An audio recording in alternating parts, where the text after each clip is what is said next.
O dia vai chegar, estou me preparando, porque antevi num livro que lhe empresto e você não aceita a verdade ali. Existe tanta gente por aí, as tantas sem se definir. A hora da balança, o peso não alcança o que deve atingir. Ei, homem de Deus, acorde, é tempo ainda, eis que teu tempo ainda faz uma oração. Ei, homem de Deus, deixa a incoerência em sua conferência, fale de perdão. Quem você não conhece é quem vai conferir se você passa ou não. Esqueça o seu padrinho, pois lá não tem carta de apresentação. O que vai influir é o bem que você fez ou deixou de fazer. Existe em cada instante um livro importante e você não quer ler. Ei, homem de Deus, acorde, é tempo ainda, eis que teu tempo ainda faz uma oração. Ei, homem de Deus, deixa a incoerência em sua conferência, fale de perdão. Quem sabe se o juiz não foi alvo de risos quando aqui passou, sofrendo a indiferença, pagando tributos da classe ou da cor. Quem sabe se você não vai se ver chorando, mas tirando a dor. E implora baixinho aquela mesma ajuda que você negou. A vida é uma escola onde viver é o livro e o tempo é o professor. Aonde alguns são sábios, porém até hoje ninguém se formou. A única certeza é que o dia do certo já está pra vir. Prepare sua alma, pois na hora certa você vai ouvir o som do instrumento que não se afina ao diapasão. Virá anunciando sem segundo aviso a hora da razão. Estou me preparando, estou lhe aconselhando porque quero ir. Você se nega a ler, erroneamente crê que a vida é só aqui.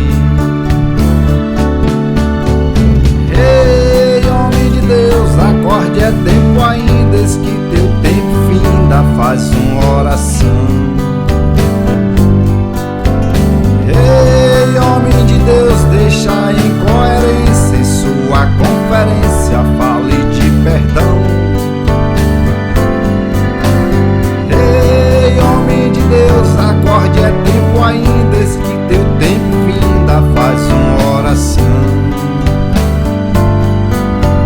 Ei, homem de Deus, deixa a incoerência em sua conferência, fale de perdão.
Olá, queridos amigos, muita paz, que a paz do nosso querido Mestre esteja em nossos corações, que a espiritualidade boa, que nos ajuda na divulgação da doutrina espírita esteja conosco nesse instante, nos trazendo paz e luz no coração.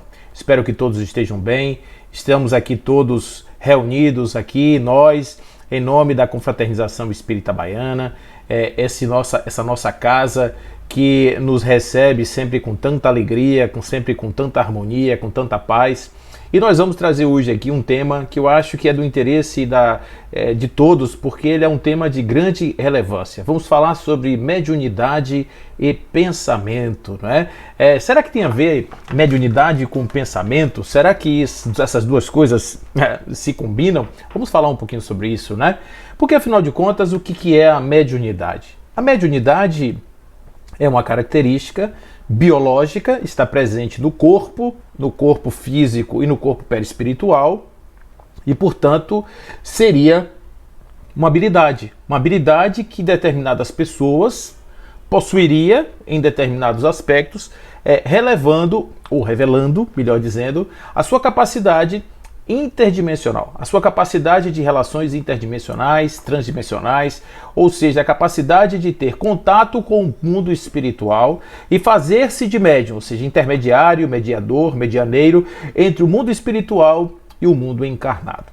Portanto, a mediunidade é uma faculdade que existe ordinariamente em todos os seres, encarnados e desencarnados. Sim, existem fenômenos mediúnicos relatados em reuniões realizadas no plano espiritual com espíritos, recebendo outros espíritos, incorporando outros espíritos, por que não? Porque são consciências desdobradas, são consciências transportadas para um outro aparelho, que é o aparelho do médium, o aparelho psicofísico do médium que está ali recebendo aquelas influências mentais do espírito comunicante, e a partir dessas influências e a partir das características da mediunidade daquele médium, haverá um fenômeno, haverá uma manifestação, portanto, que se mostrará naquele local, daquele jeito, daquela forma que foi pensada, planejada na reunião específica. Muitas vezes acontecem situações inusitadas. O sujeito está no lugar que é um lugar que não é muito adequado, mas mesmo assim ele permite de alguma forma, ou as suas condições não são muito favoráveis para o controle, o fenômeno eclode e de repente acontecem situações onde o indivíduo vai precisar de um socorro, vai precisar de um apoio, de um suporte para poder ultrapassar aquela fase que ele está se encontrando ali da comunicação do fenômeno em si instalado.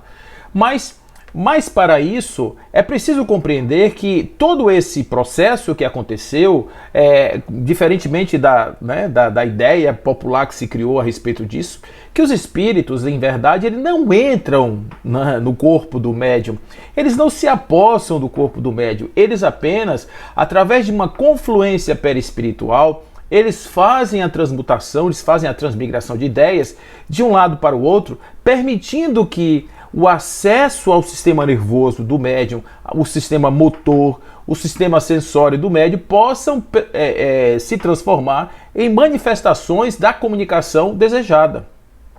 Portanto, são pensamentos que fluem nas duas direções, são sintonias que se estabelecem entre esses pares que estão se comunicando para que a comunicação se dê de forma ordenada. Se o médium não estiver na mesma capacidade, vamos dizer assim, vibratória do espírito comunicante, dificilmente essa comunicação vai se dar, a não ser que existam aí outras influências no processo que possam auxiliar a comunicação, quando principalmente o espírito comunicante está numa situação muito deplorável e que aí, claro, pela misericórdia divina, determinados aparelhos mediúnicos são capazes de captar essas mensagens, mesmo que o espírito esteja em uma situação muito diferente daquela do médium.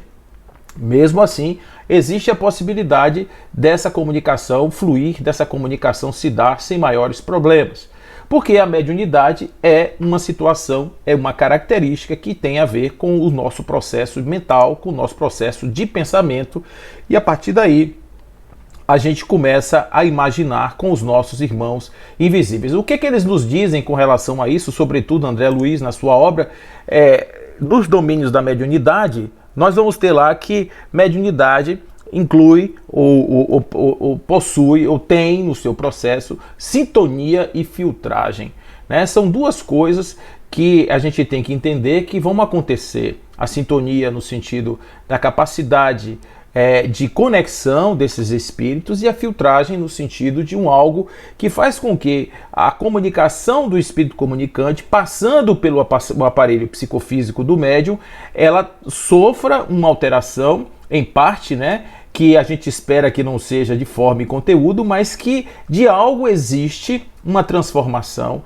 de algo existe uma transmutação nessa comunicação que faz com que ela seja aquilo que nós percebemos. Portanto, nos domínios da mediunidade, nós vamos ver lá, cada espírito vive entre as forças com as quais se combina, transmitindo-as segundo as concepções que lhe caracterizam o modo de ser. Mediunidade, portanto, é permuta de pensamento entre as criaturas de forma conscienciosa ou não, por meio de uma sintonia mental. Então, essa ideia que nós temos a respeito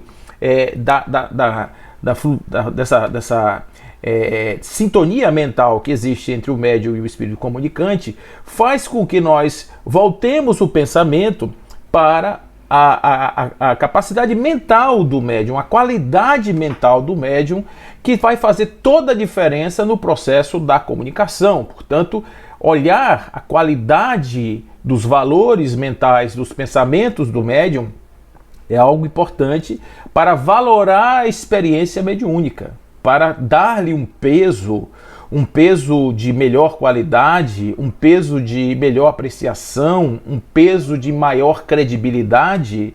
Tem tudo a ver com as condições do médium. Médiuns que estão se esforçando, que estão trabalhando na sua reforma, no seu trabalho de mudança nos seus modelos mentais, etc. Esses médiuns, provavelmente, eles têm mais condição de serem médiuns mais adequados para comunicações de melhor qualidade, de estarem em sintonia com espíritos de maior condição espiritual. Claramente, porque aqueles que estão com padrões vibratórios baixos, aqueles que estão ainda presos às injunções de um campo físico muito denso, muito difícil, esses médiuns, eles estão mais favoráveis, suscetíveis a receberem comunicações de espíritos dessa ordem, espíritos zombeteiros, espíritos que vão se aproveitar daquela condição do médium para dar comunicações pseudo-sábias, né? Então, quando a gente olha lá na escala espírita, o pseudo-sábio, ele está numa condição inferior ao poltergeist. Aí você diz assim, meu Deus, olha lá, aquele que bagunça, que joga as coisas para cima, que precisa desses efeitos, eles estão numa categoria ainda melhor do que o próprio espírito pseudo-sábio. Esses pseudo-sábios são perigosos, são ardilosos, porque eles sabem exatamente, planejam o que eles estão fazendo, né? Eles têm uma consciência da sua ação, e por isso eles fazem de uma forma que pareça ser bom, mas em verdade existe ali todo um conteúdo passando por trás, uma boiada que está passando por trás, sem que a gente perceba, a boiada das mensagens subliminares, a maldade subreptícia. Então, quando a gente não está preparado psicologicamente, mentalmente, culturalmente, somos alvos fáceis dessas comunicações que criam tantos problemas. Se nós formos olhar o próprio livro dos médiuns, por que Allan Kardec escreveu aquele livro? Ele escreve aquele livro para os médiuns, é claro, por isso o livro dos médiuns. Mas mais para isso, quando ele fala das obsessões, ele fala de obsessões para médiuns. Ele não trata das obsessões de um modo geral. Ele trata, claro, você pode expandir o conceito da fascinação, da obsessão simples, da subjugação, possessão. Você pode expandir o conceito. Porém, aquele conceito que está ali exarado é para médiuns. E está falando de médiuns. Do tipo de obsessão que acometem, pelas quais são acometidos os médiuns. Os médiuns sofrem aquele tipo de obsessão. Então, a partir daí, a gente começa a entender que Allan Kardec percebe que os médiuns têm uma capacidade maior de serem influenciados do que os outros que ordinariamente também o são. Se nós olharmos na nossa questão 459, famosíssima questão, influem os espíritos em nossos pensamentos e em nossos atos, muito mais do que imaginais, influi de tal ponto que de ordinário são eles que vos dirigem. Isso é a questão 459, peço desculpa aí porque a gente está com uma questão de ajuste aí dos slides, mas eu estou lendo aí para a gente compensar essas diferenças. Muito bem, então essa questão ela é muito importante porque ela, interpretada assim rapidamente, pode dar a ideia de que os espíritos nos dominam o tempo inteiro. Isso não é verdade, não é verdade. O de ordinário que está ali, né, o comum que está ali, aquilo que é o senso comum, que é a percepção que vai acontecer, isso tem a ver com quantidade muito frequente. Então é frequente. Por quê? Porque nós estamos mais no estado de invigilância do que no estado de vigilância. E em estando no estado de vigilância, nós somos mais suscetíveis a sermos tragados por essas influências. Então, observe, uma pessoa que não tem a mediunidade ostensiva, vamos chamar assim, né, que é o nome que se dá, não sei se esse é o melhor nome não, mas é o nome que se deu. Aquela pessoa cuja mediunidade ela se dá em regularidade, se dá com frequência, se dá de maneira voluntariosa, volitiva. Nesse caso, existe aí aquilo que é chamado de médium característico, porque todos somos médiums, né? A mediunidade é uma faculdade, já disse, biológica, todo mundo que tem corpo perispírito tem alguma coisa da mediunidade, até porque de ordinário nós somos intuídos pelos nossos companheiros que são chamados mentores. E isso é um fenômeno mediúnico, isso na verdade é um fenômeno espiritual, né? Nós temos contato com os espíritos. Mas nesse caso especificamente aí, esse contato espiritual não necessariamente é com o mentor, pode ser com qualquer um que venha passando pela avenida e que ache nossa porta mental aberta. E aí, claro, se a gente está com essa sintonia estabelecida, esses irmãos vão se aproximar com suas energias similares, fortalecendo aquilo que nós poderíamos chamar de vibrações compensadas que Divaldo e Raul Teixeira vão explicar no livro de Diretrizes de Segurança, né? Essas vibrações compensadas. No caso de Chico, por exemplo, o resultado de uma vibração compensada era a vibração de Chico com a vibração de Emmanuel produzindo uma onda de maior volume, amplificada, seria uma onda amplificada. Havia uma compensação e uma qualidade melhor naquilo que era a expressão final, uma melhoria na comunicação. Não é nem Chico, não é nem Emmanuel, mas é uma comunicação de Chico e Emmanuel ali se mostrando. Então, essa vibração compensada, ela pode ser para um sentido positivo, mas pode ser também por um desastre total da comunicação, como a gente vê acontecer em alguns casos, né? A gente vê comunicações assim muito ruins, muito de baixa qualidade, e portanto isso realmente isso mostra o quanto a gente tem que estar preocupado com esse tipo de coisa. Indo além, nessa mesma direção, a mediunidade é uma faculdade natural a todos os seres humanos, como é a faculdade de respirar, independe da sua raça, religião, classe social e da moralidade do ser, que isso é uma coisa também que choca um pouco, né? A gente acha que os médiuns, de alguma forma, os médiuns são pessoas agraciadas por uma qualidade de mediunidade, porque eles são espíritos melhores, são pessoas... E alguns até se acham.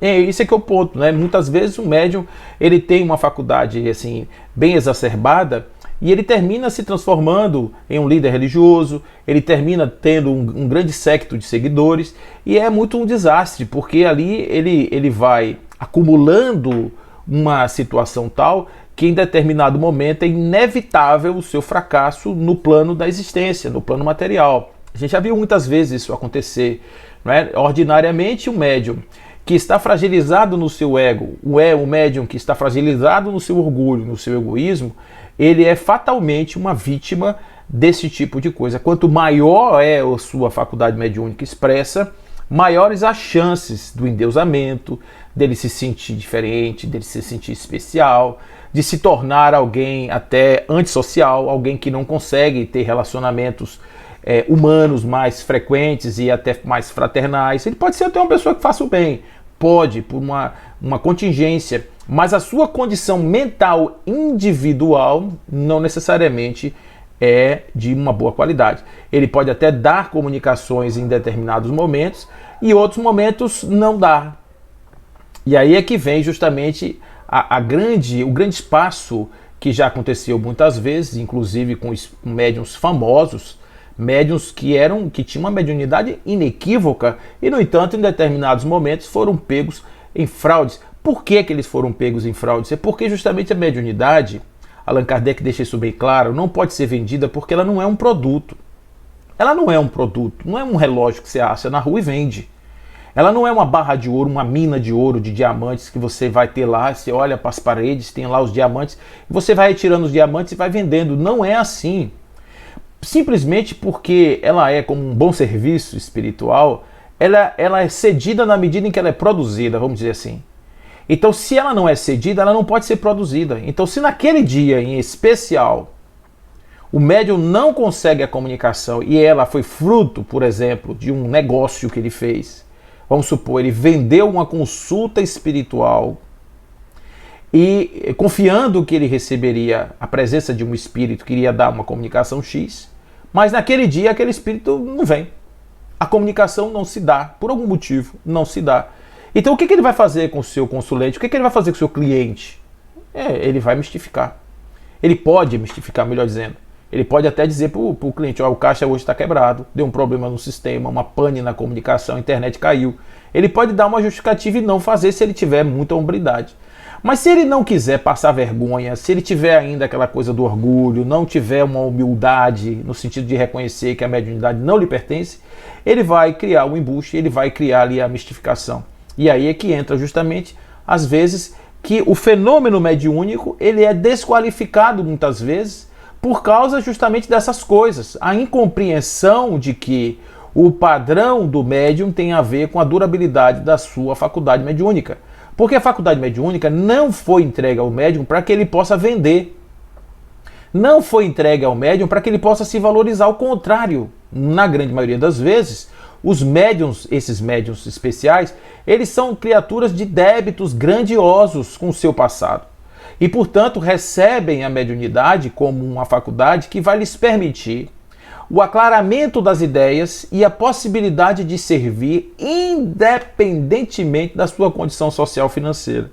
Porque um médium que se coloca a serviço, ele pode atender debaixo de uma árvore, ele pode atender na sua tapera, ele pode atender na sua casa humilde, sem nenhum problema. Ele não precisa se aposentar, tirar na loteria, construir um prédio enorme. Não, ele já é o serviço. Ele é o porta-voz do serviço. Basta que ele esteja presente, basta que ele esteja, de certa forma, disponível e basta que ele seja um veículo dúctil, um veículo fluido, né? Para que a comunicação se dê de forma ordinária, para que a comunicação se dê de forma tranquila. Então isso é uma coisa importante porque muitas vezes a gente acha que a mediunidade ela vai acontecer no momento que eu sento na cadeira fazer uma reunião, por exemplo. Então eu sento ali para dar uma comunicação, aí eu me concentro, fecho os olhos, vem as pessoas, toca aquelas músicas, acende aquelas luzes, a partir dali tudo muda. Será que é assim mesmo que funciona? O que vai acontecer com todos as minhas ocorrências do dia? O que vai acontecer com todas as minhas raivas? O que vai acontecer com todos os meus ressentimentos? O que vai acontecer com toda a minha frustração?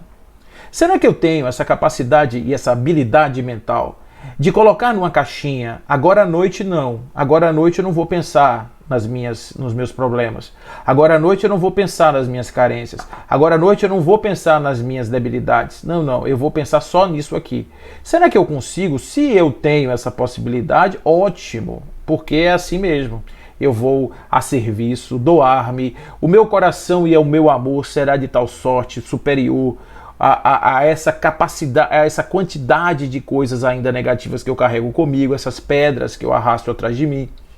Então, esse meu amor superior, essa minha capacidade, a minha vontade de dar-me em serviço ao outro faz com que a minha qualidade de serviço apague ou pelo menos oblitere por momento aquilo que poderia impedir que a minha comunicação se desse de maneira melhor. Então, Mas a maioria de nós pode não ter essa mesma fluidez, pode não ter essa mesma capacidade, pode não ter essa mesma condição. Por isso, a gente tem que estar vigilantes no dia da comunicação, não somente isso, nos intervalos entre uma e outra, que aí pode durar uma semana, pode durar um mês, pode durar um ano, porque é justamente nesse lugar que eu vou começar a exercitar a chamada higiene mental. Eu vou começar a fazer aquilo que é necessário para que, nos momentos em que eu esteja ali disponível para o processo, eu esteja com a mente serena, com a mente mais quieta, a mente mais tranquila. Porque se assim não for, se eu não tivesse exercício, se eu não tiver a prática cotidiana do perdão, se eu não tiver a prática cotidiana da caridade, da indulgência, se eu não tiver a prática cotidiana do olhar para mim de uma maneira mais humilde, eu provavelmente, no dia da reunião, especificamente naquela hora, naquele lugar, eu serei somente um personagem tentando fraudar, vamos dizer assim, aquilo que é a natureza. A natureza. O processo, observe bem, isso não tem nada a ver com santidade, isso tem a ver com mecânica dos fluidos, vamos chamar assim, que é Allan Kardec talvez chamasse isso de mecânica dos fluidos, na época ele usou esse nome. Tem a ver com sintonia, tem a ver com ondas eletromagnéticas, tem a ver com capacidade de sintonia mental, tem a ver com ressonância mental, tem a ver com essas propriedades específicas daquilo que está para além da matéria, aonde o pensamento se insere de maneira construtora. O pensamento é construtor para além do físico. Então a gente sabe que o pensamento ele constrói nas zonas chamadas de o mundo, onde existem as formas pensamento, onde o nosso pensamento é modelador, principalmente quando ele é reiterado, ele é carregado de sentimentos, ele tem uma força muito grande, ele plasma nesse lugar, nesse plano, imagens que são arquétipos de sentimentos, de intenções, e que eles, carregados dessa energia, eles ressoam essa energia nos seus pontos de sincronia. Olha o que eu vou explicar isso de uma outra forma, que talvez eu não tenha sido feliz. Para ficar bem claro, o meu pensamento torna-se de tal sorte formador de uma unidade geradora de energia de mesma característica, que vai o tempo inteiro ficar ressoando em minha cabeça aquela imagem negativa deletéria que eu utilizei para formar aquela forma, para dar aquela forma, para constituir aquela forma. Eu monto um modelo no plano extrafísico com a minha mente, carrego de emoções, e essas emoções elas vão ficar ressoando sobre mim. Por quê? Porque eu tenho sintonia com isso, foi eu que criei. Isso é auto-obsessão, gente, o nome disso.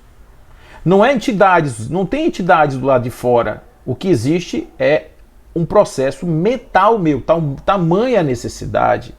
Porque a pessoa pode dizer assim, mas eu não sou médium, não tenho que me preocupar com isso. Tem, todos nós temos.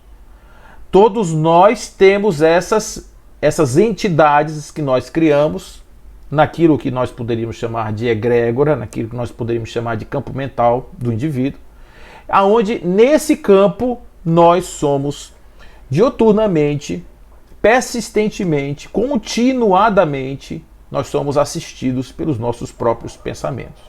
Então o pensamento é modelador, o pensamento cria sincronia, o pensamento cria ressonância, o pensamento combina-se com outros pensamentos para formar outras formas, através de um processo de vibrações compensadas, e isso tudo vai resultar no meu chamado campo totalitário, que é o meu campo que inclui o meu eu psíquico consciente atual, o meu estado do ego presente e mais todas as influências mentais que eu recebo diuturnamente, que eu recebo cotidianamente e que estão o tempo todo no meu redor. Em lugares especiais, nós somos levados a nos sentir de uma forma melhor, nos sentirmos mais leves. Por quê? Porque naquele lugar formou-se de tal forma uma energia que quando eu entrei ali, aquela energia ela é uma superior à minha. Então ela vem em cima da minha energia, modula a minha capacidade, a minha mente naquele momento, e a partir daí eu entro em sintonia com outro padrão que não o meu ordinário. Quando eu saio daquele ambiente, se eu não mantiver a mesma capacidade, o mesmo fluxo mental, eu estarei agora sob a égide daqueles mesmos elementos que eu criei e que são os que fazem ressoar e que fazem reverberar em mim aquelas energias deletérias que eu carrego durante todo o dia. Muitas vezes você não tem motivo nenhum para estar triste e está. Muitas vezes você não tem motivo nenhum para estar para baixo e está. Muitas vezes está tudo legal do lado de fora, mas você não está se sentindo bem. É porque naquele momento você está mais sendo abastecido por esse grande banco de energias negativas do que pelas perspectivas de um novo pensamento, de uma nova vibração, de um novo modelo. Tudo isso tem a ver com os mesmos mecanismos da mediunidade. Mediunidade, o que diferencia um fenômeno mediúnico, uma influência espiritual, uma influência energética, de um processo mediúnico para uma obsessão é o grau de presença do indivíduo na experiência. Quanto mais presente o indivíduo estiver na experiência, menos obsidiado ele está.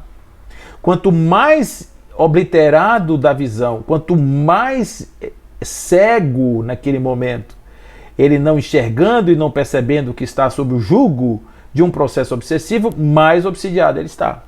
Então o que diferencia não é a influência, porque a influência pode ser grande, mas é o processo de consciência e presença da pessoa aqui. Porque se você sentar numa cadeira, por exemplo, para dar uma comunicação, e você receber um espírito de um suicida, por gentileza, chegando a você e se apresentando a você, dando a oportunidade de ser doutrinado, naquele momento não quer dizer que você esteja sendo obsidiado por um suicida, embora você possa manifestar as emoções dele, o choro, a tristeza, você possa até sentir isso no seu corpo, mas isso não é uma obsessão. Por quê? Porque o médium está consciente de que o seu trabalho ali é receber um espírito que está numa condição debilitada e que, portanto, essa comunicação ela vai se dar dentro de um processo que ele conhece, que tem domínio, etc. E está presente na experiência.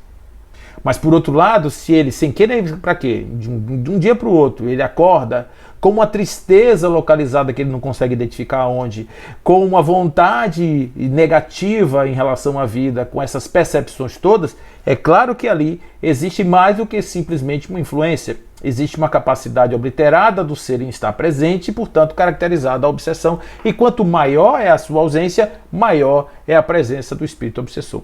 Percebe que não estamos falando de fenômenos diferentes. Quando eu estou recebendo a vibração do meu processo mental, quando eu estou captando essa onda mental que está vindo sobre mim, ela está vindo pela mesma via, pelo mesmo mecanismo, pela mesma estrada e porta que o mecanismo da obsessão, que o mecanismo da mediunidade, porque é a mesma coisa. Qual que é esse princípio? O princípio que a mente ela está aberta para receber influências extrafísicas, extracorpóreis, ou seja, você pode, fora do seu corpo, receber essas energias que vão chegar a você e a partir daí você tem afetados os seus sistemas, o seu sistema nervoso, o seu sistema endócrino, os seus sistemas biológicos que são responsáveis pela sua homeostase, pela questão biológica, pela questão do funcionamento do seu corpo. Então, isso daí é o que caracteriza o processo, né?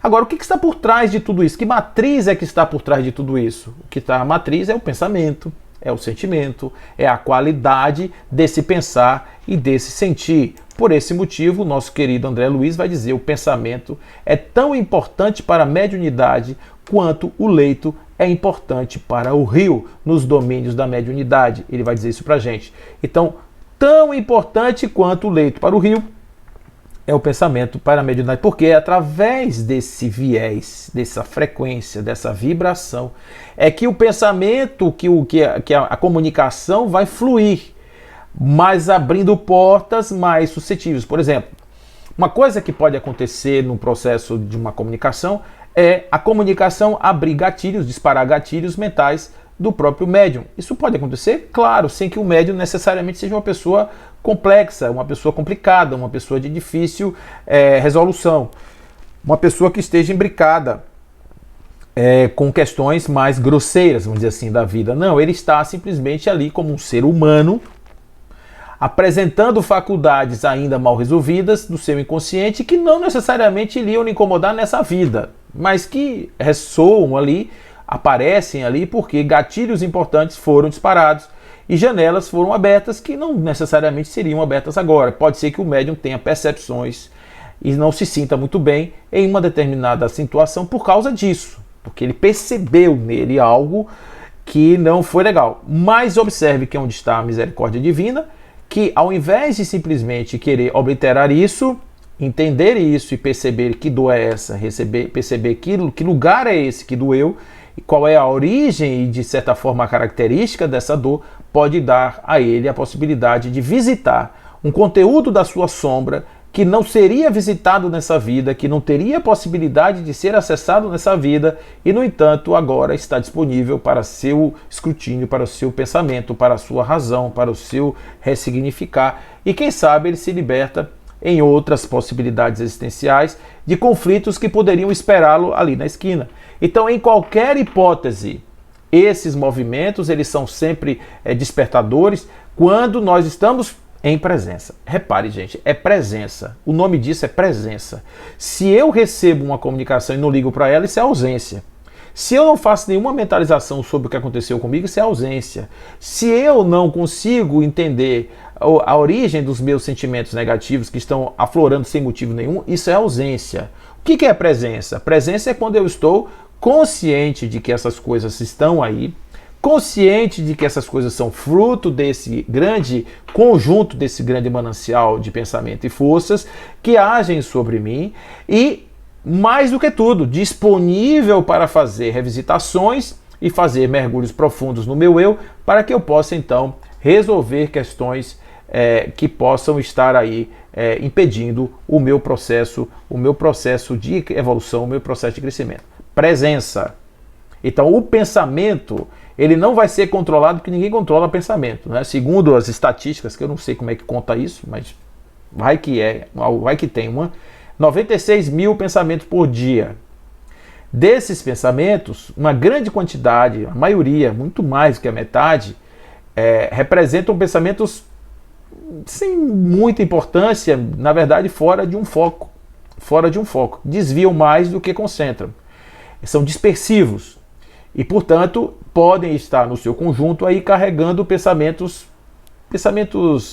deletérios, pensamentos de mortificação, aquelas crenças mórbidas que nós temos tantas aí e gostamos de nos apegar. Pode ser que na grande maioria do pensamento a gente passe mais tempo pensando nessas coisas do que na realidade objetiva que nós estamos vivendo. Mas isso daí é só para dizer que a mente, que é um macaco louco que pula de galho em galho, não está disponível para ser controlada porque não é algo que eu toco, não são fichas de um arquivo que eu manipulo. Não, são energias psíquicas que pulam na mente por conta das fragilidades, das janelas, etc. É como se fosse uma constelação onde cada um desses conteúdos com sua energia encontrasse o seu momento de chegar à tona, de tomar, digamos assim, um foco daquilo que seria um eixo de observação do indivíduo, que seria um apontador do indivíduo. Então, nesse dia a dia, esquece controlar o pensamento, esquece achar que você vai conseguir simplesmente chegar num determinado momento para o outro e fazer isso. Como é que você faz isso?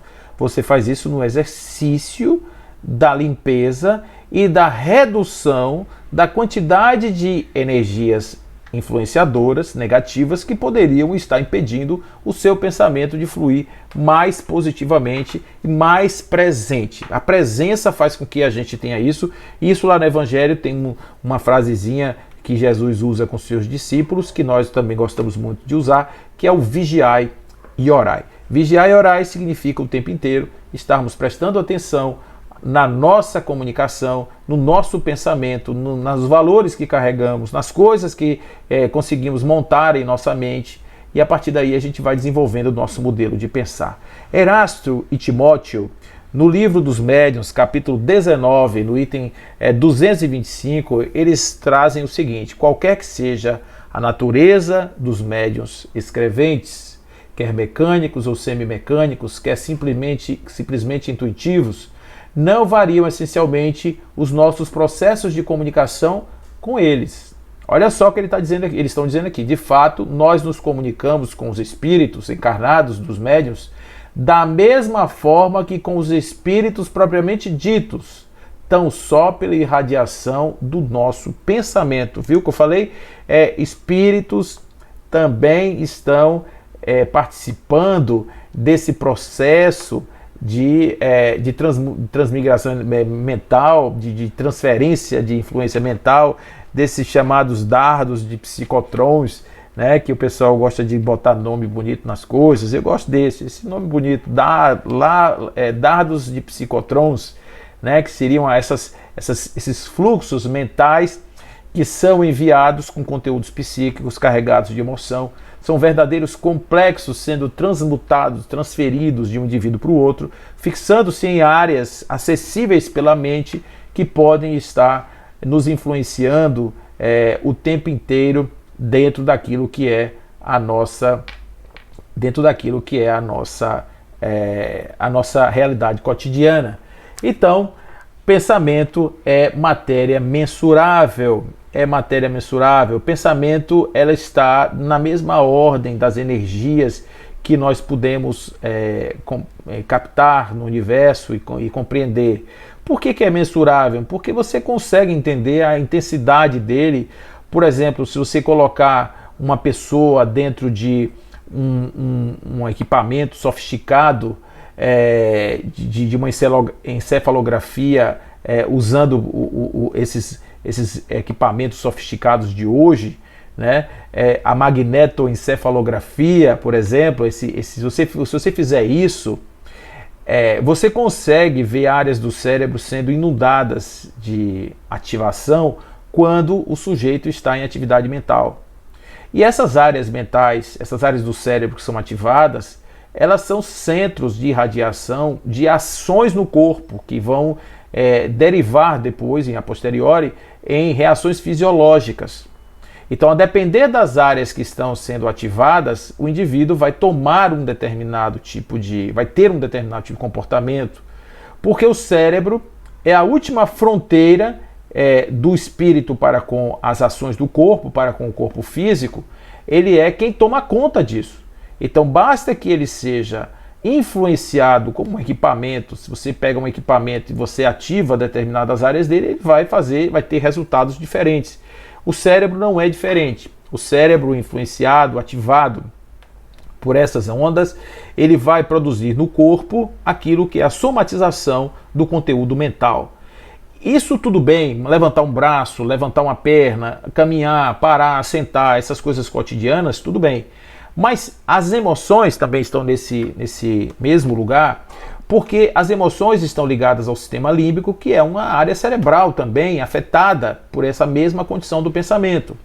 Então, se você pensar do ponto de vista das reações mentais, aquela região ali da amígdala cortical, da ínsula, aquelas regiões mais centrais do cérebro responsáveis pelos primeiros movimentos de reação diante de uma perspectiva de risco, por exemplo, você vai ver que naquele momento em que chega naquele lugar essa impressão e que ativam essas áreas, o corpo começa a agir e tudo vai depender realmente do grau de percepção de risco que existe por essas estruturas. O que eu quero dizer é que depois que a suprarrenal ela foi ativada, que o sistema hipotálamo pituitário adrenal começou a funcionar, que o indivíduo entrou na zona de estresse, que começou a produzir todas as substâncias que vão ativar o seu corpo, muito provavelmente, depois que isso aconteceu, provavelmente ele vai ter menos controle cognitivo para poder zelar pelos seus atos, palavras, enfim, ele vai estar sequestrado, conforme vai dizer o Dr. Daniel Goleman. Quanto mais profundo for esse ataque, quanto mais ativo estiver esse sistema, menos controle mental ele terá para poder intervir. Qual que é a possibilidade maior? É que antes que esse processo seja disparado, que o seu mecanismo mental inconsciente até, de preferência, esteja preparado para não dar muitos significados a determinados tipos de estímulos que virão, fazendo com que o mecanismo não seja ativado. Vou dar um exemplo claro para a gente ficar bem ciente do que nós estamos dizendo. Imagine que o sujeito ele tem uma baixa autoestima, por exemplo. Ele é uma pessoa que tem uma baixa autoestima, ele não consegue lidar bem com determinados tipos de frustração. E ele vai para um determinado lugar e a pessoa diz uma coisa que agride ele numa fragilidade que ele tem. Às vezes um complexo, uma coisa assim que ele acha que realmente não está bem resolvido na vida dele, e a pessoa justamente vai nesse lugar. Vamos supor, vou usar um exemplo meu, eu sou bem cabeçudo, né? Então a pessoa chama a pessoa lá de cabeçudo, cabeção. Ele se sente melindrado com isso e pega uma pedra no chão e joga na pessoa. O que aconteceu? Aconteceu que ele recebeu um estímulo que veio na sua área cerebral, no seu sistema límbico. É claro que em condições normais ele jamais pegaria uma pedra para jogar em alguém, porque isso é coisa de uma pessoa que não está no seu juízo perfeito. Mas olha o que aconteceu. No momento em que aquilo afetou e atingiu um sistema seu frágil, uma vulnerabilidade, que disparou nele um sistema de defesa, o primeiro ato instintivo seu foi atacar. Porque nós temos o ataque, a fuga ou a cessação de movimento. São três situações que podem acontecer: a paralisação absoluta, a fuga ou o ataque. Né? Então, nesse caso, ele atacou. Observe o que ele fez, ele não pensou. Quando ele viu o que ele tinha feito, ele já tinha jogado a pedra já atingiu outra pessoa e pode até matar. Isso acontece, ordinariamente a pessoa faz uma coisa, depois que vê, se arrepende. Por quê? Porque o impulso que chegou ali naquele lugar, uma forte emoção, né? O indivíduo foi movido por uma forte emoção que o levou a fazer aquilo lá. Então, isso daí acontece quando a gente está despreparado. Agora, quando o indivíduo já começa a entender que esse negócio que vem de lá, o sujeito me chamar de cabeçudo, cabeça grande, cabeça pequena, isso e aquilo, não muda o meu jeito de ser, não tem nenhum tipo de impacto na minha percepção, na minha autopercepção, eu não vou me importar com isso, de jeito nenhum. Você vai me chamar do jeito que você quiser, que eu não, como se diz na linguagem, né, eu não estou nem aí, isso não me atinge absolutamente. O sujeito vai chamar o outro de cabeçudo, ele vai dar risada, é isso mesmo, minha mãe errou e etc, eu não tive condição de ter outra possibilidade, enfim, né?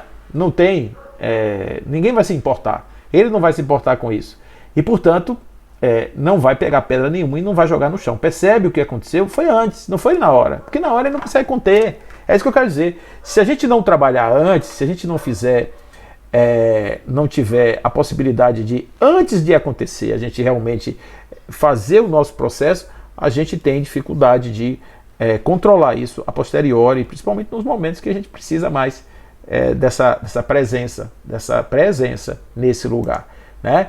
Então vamos lá. Lises, lá em Nosso Lar, ele vai dizer o seguinte: quando numerosas almas se congregam no círculo de tal e qual ou qual atividade, seus pensamentos se entrelaçam, formando núcleos de força viva, através do qual cada um recebe seu quinhão de alegria ou sofrimento de vibração geral. Percebe, gente? Isso que eu estava falando mais cedo para vocês, é que essa vibração do ambiente, essa vibração, esses elementos que estão em volta de nós, eles não são criados por entidades do mal somente. São criados, sobretudo, pelo lugar que eu vivo, as energias que nós depositamos nesse lugar. Por isso é importantíssimo a gente vibrar bem dentro da nossa casa, a gente tentar manter um clima harmônico dentro da nosso lar, fazer uma higiene mental, trabalhar a amorosidade, trabalhar a fraternidade, trabalhar a indulgência, trabalhar o perdão, né, que são fortes candidatos para abrir janelas para as nossas vulnerabilidades, e a partir daí a nossa casa começa a ser um ponto de abastecimento positivo para as nossas energias mentais. Então, Emmanuel, ou Emmanuel, como a gente pode dizer, no seu livro Pensamento em Vida, ele diz assim: assinalamos todos nós os reflexos uns dos outros dentro da nossa relativa capacidade de assimilação. Ninguém permanece fora do movimento de permuta incessante. Respiramos no mundo das imagens que projetamos e recebemos. Refletem-se as criaturas reciprocamente na criação que reflete os objetivos do Criador. Tá certo, gente? Então é isso, para a gente não perder esse link. E aí vem a nossa querida Marlene Nobre e vai dizer o seguinte: as raízes da mediunidade estão ficadas no perispírito ou no corpo espiritual, possibilitando ao ser humano fazer uso de um sentido novo que lhe expande a capacidade de comunicação muito além dos sentidos corpóreos. No exercício dessa função, o perispírito precisa utilizar-se de estruturas neurológicas ou implementos sensíveis do cérebro físico. E aí ela vai citar a glândula pineal, fazendo coro aí com André Luiz em relação a esse ponto, tá certo? Então, dessa mesma maneira, essa nossa querida amiga vai dizer o seguinte: o conhecimento favorece a mensagem que o espírito quer divulgar, mas somente o conhecimento não basta. O médium precisa plantar bondade, ele tem que ser útil, pensar no que pode melhorar no mundo. Pequenas ações no dia a dia que sejam úteis a si mesmo e ao próximo. O amor e a sabedoria são as asas com que fazemos nosso voo definitivo em direção à perfeita comunhão com o Pai Celestial. Ela diz isso em uma palestra que ela proferiu no Centro Espírita Carba Schutel no ano de 2014. E assim sendo, a gente compreendendo o que significa o pensamento dentro do dia a dia e sobretudo na mediunidade, vamos zelar, vigiar, orar, para que essa atividade divina que foi concedida a todos nós seja realmente uma janela para o conhecimento da espiritualidade, para o conhecimento e ampliação das perspectivas sobre nós outros e, acima de tudo, para a melhoria da humanidade. Que fiquemos com Deus e que assim seja.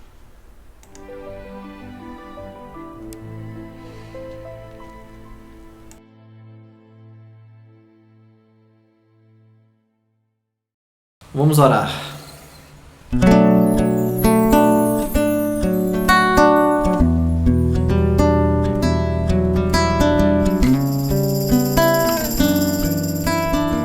A dor é uma bênção que Deus envia aos seus eleitos. Não vos aflijais, portanto, quando sofrerdes, mas pelo contrário bendizei a Deus Todo-Poderoso, que vos marcou com a dor desse mundo para a glória no céu. Sede pacientes, pois a paciência é também caridade, e deveis praticar a lei de caridade, ensinada pelo Cristo, a caridade que consiste em dar esmolas aos pobres é a mais fácil, mas existe uma outra mais penosa, consequentemente mais meritória, que é de perdoar os que Deus colocou em nossos caminhos para serem instrumentos dos nossos sofrimentos e submeterem à prova a nossa paciência todo dia, toda hora. A vida é difícil, bem eu sei, constituindo-se de mil bagatelas que são como alfinetadas e acabam por nos ferir. Mas é necessário olhar para os deveres que nos são impostos e para as consolações e compensações que obtemos. Então veremos que as bênçãos são mais numerosas do que as dores, e o fardo parece mais leve quando olhamos pro alto que pra terra. Coragem, amigos, Cristo é o vosso modelo. Sofreu mais que qualquer um de vós e nada tinha de que se acusar. Enquanto tendes a espiar o vosso passado e de fortalecer-vos para o futuro, para o futuro.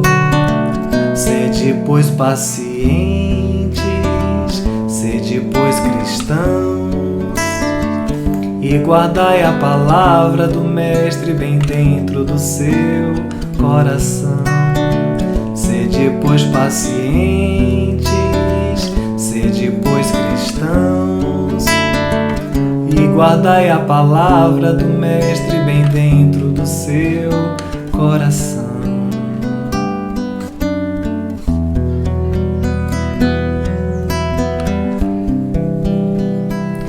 Do seu coração.